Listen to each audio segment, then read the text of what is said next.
Père éternel, Dieu Tout-Puissant, nous élevons ton nom au-dessus de tout nom et nous te remercions, tendre Père, pour ta fidélité. Merci, cher Saint-Esprit, toi qui es à l'œuvre dans nos vies. Ouvre nos cœurs spirituels, ouvre nos oreilles spirituelles, que nous puissions écouter la parole de notre Dieu, de notre Père. Nous t'écoutons, cher Saint-Esprit, au nom de Jésus. Amen.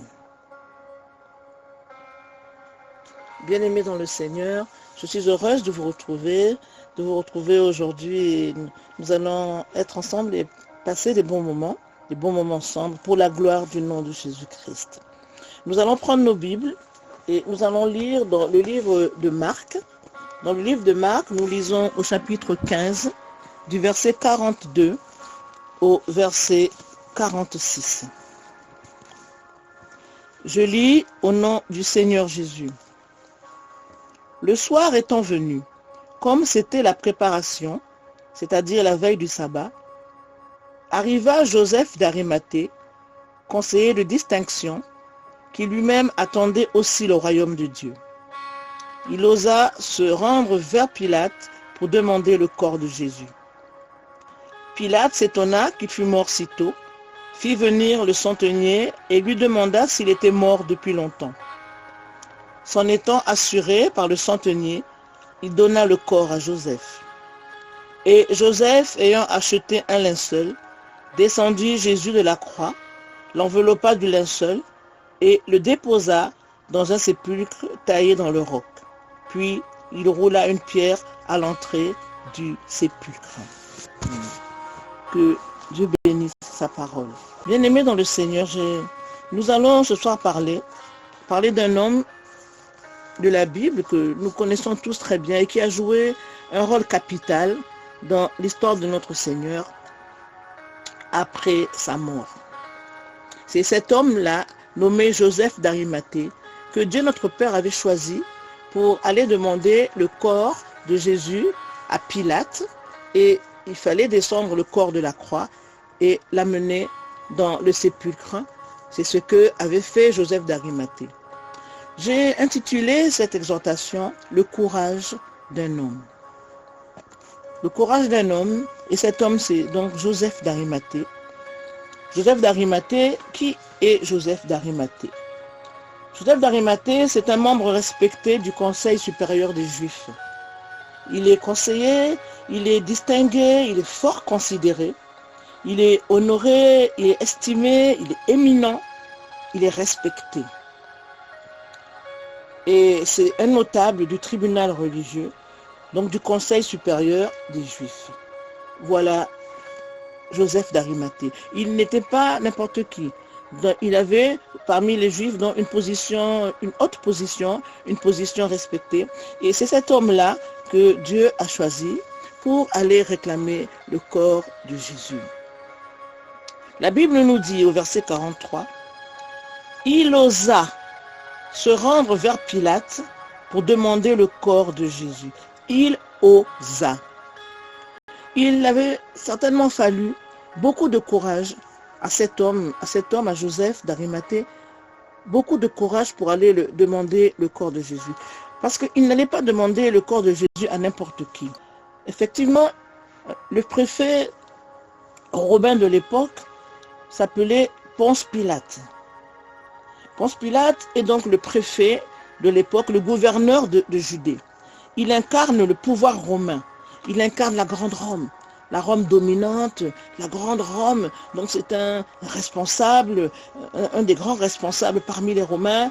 Il incarne aussi le pouvoir judiciaire, puisqu'il est devenu donc le juge de Jésus. Et il n'est pas n'importe qui. Il impressionne, il doit être impressionnant par sa position sociale. On ne l'approche pas n'importe comment.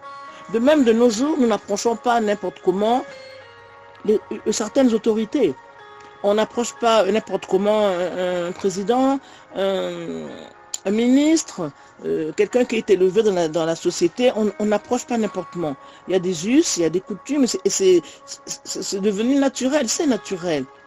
On n'approche pas n'importe comment. Et Joseph d'Arimathée, donc, qui lui pourtant était un notable, un homme respecté, distingué. Donc c'était pas non plus un vaurien, c'était pas un voyou, c'était pas non plus un homme de la foule.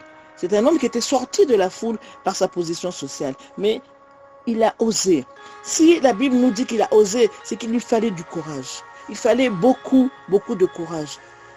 Il a pris sur lui-même et il a pris son courage à deux mains, comme on dit, et il est allé, donc, il est passé à l'action, à l'exécution de cette mission, parce qu'en fait, c'était une mission, et Dieu avait choisi cette mission spécialement pour lui, Joseph d'Arimathée, et c'est lui qui devait aller récupérer le corps de Jésus, le corps du Seigneur.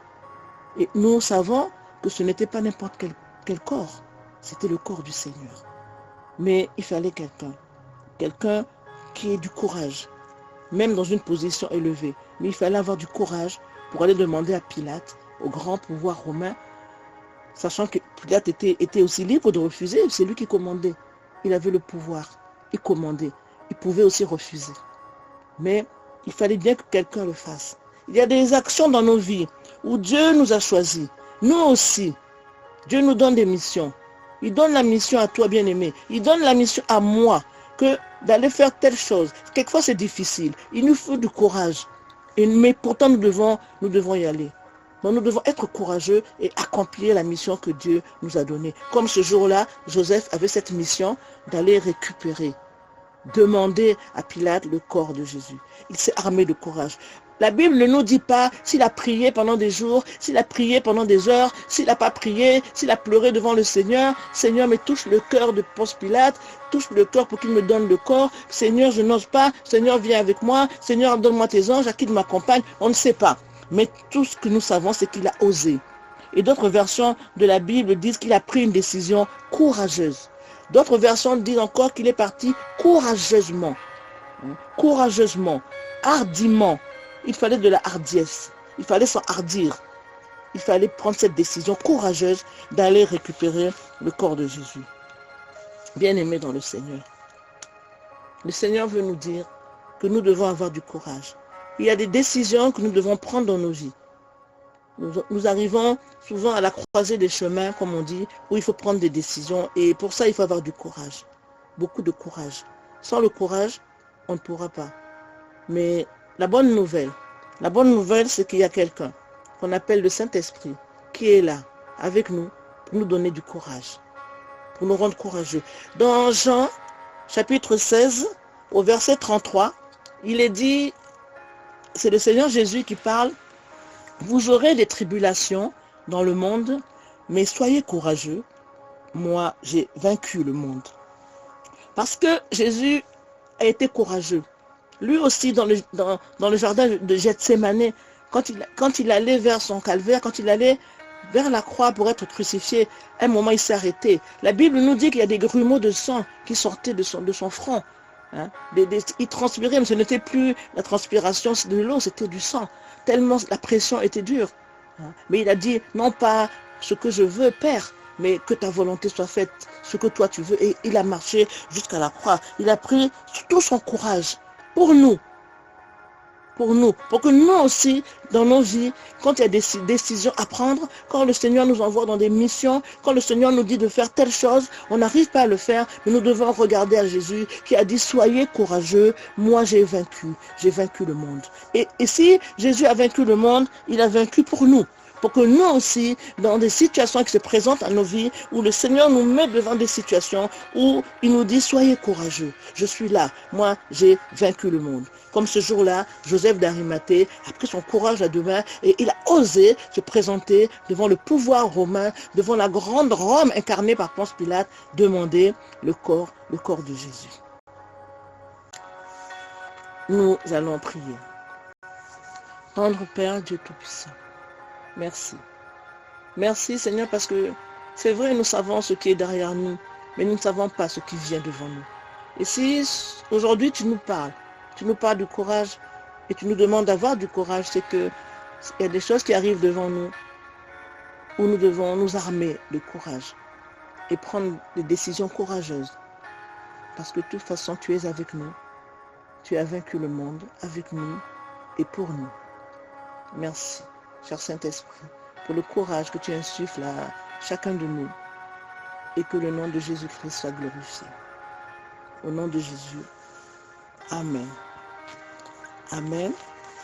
Amen.